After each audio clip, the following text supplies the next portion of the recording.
গাড়িটা একবার কিনে দেবো এরপরে না কতক্ষণ না সর্বোচ্চ 10 মিনিট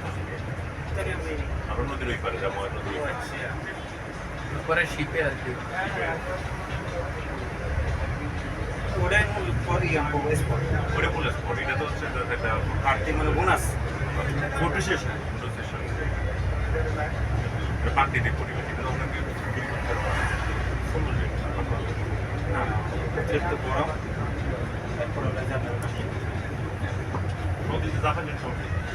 আচ্ছা তো বুঝতে পারি না বল দেন না বলা যায় এত মানুষ দুটো লাগবে মিনিমাম কেন না মিনিমাম তো দুইটা তো লাগবে অন্তত বড় না দুটো হয় কেন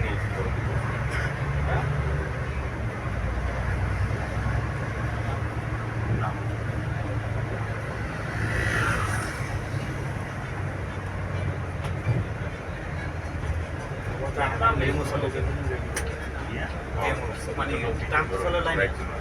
দিতে আর টেমসের আলাদা সাকা ওরা রাজনীতি করে এর মধ্যে 8 লাখ লেগে সব ভাইরাল এখানে বাংলাদেশের প্রত্যেকটা মানুষ করতে করতে কিছু রাজনীতি করে 15-20 জন আমরা সুন্দর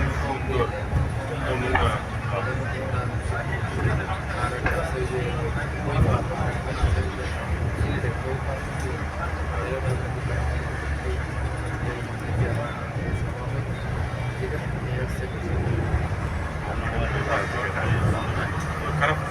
কষ্ট লাগছে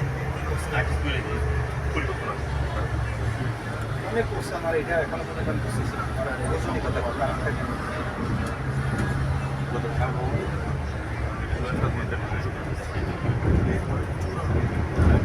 তাদের কাছে ছাত্রলীগের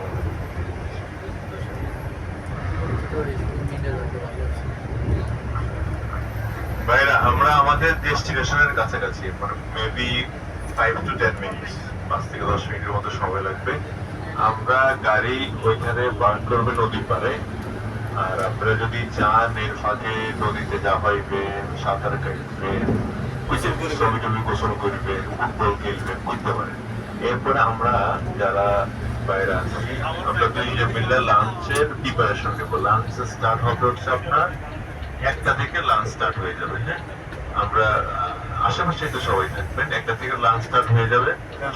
এরপরে 2টার মধ্যে লাঞ্চ শেষ এরপরে আমাদের মধ্যকার কিছু খেলা থাকবে হ্যাঁ আর আমাদের খেলা থাকবে হচ্ছে মোরগ লড়াই আপনারা যদি কেউ ইচ্ছুক থাকেন মোরগ লড়াই দিতে জানাইতে পারেন ওদের মধ্যে মোরগ লড়াই হবে 1 নম্বর সবার আগে সে 1 সপ্তাহ থেকে মামুন ভাই বলতেছে মোরগ লড়াই উনি লড়াই করবেন অতীতে ওনার মোরগ লড়াইয়ে অনেকগুলো ক্রেস্ট উপহার উনি পাইছেন আচ্ছা এখন মোরগ লড়াই হবে আপনাদের মধ্যে কে কে দিতে চান নামগুলা একজন কালেক্ট করবে আপনারা একটু সিদ্ধান্ত নেন ওই নামগুলোর মধ্যে মোরগ লড়াই হবে কিন্তু এই মোরগ লড়াইয়ের জন্য কিন্তু আকর্ষণীয় উপহার আছে উপহার না এটা হবে আর যে দুটো বাকি আছে না এই দুটি ডেফিনেটলি কমপ্লিট করা হবে যেহেতু আপনি একটা কবিতা আবৃত্তি করছেন কবিতা আবৃত্তির উপরে কিন্তু একটা উপহার আপনি হয়তো আশা করতে পারেন যদি আপনার কম্পিটিটর থাকে সেক্ষেত্রে হয়তো আপনার নাও হইতে পারে আচ্ছা এখন কথা হচ্ছে আমরা ডেস্টিনেশনে খুব তাড়াতাড়ি পৌঁছে যাবো এরপরে আপনাদের ঘুরে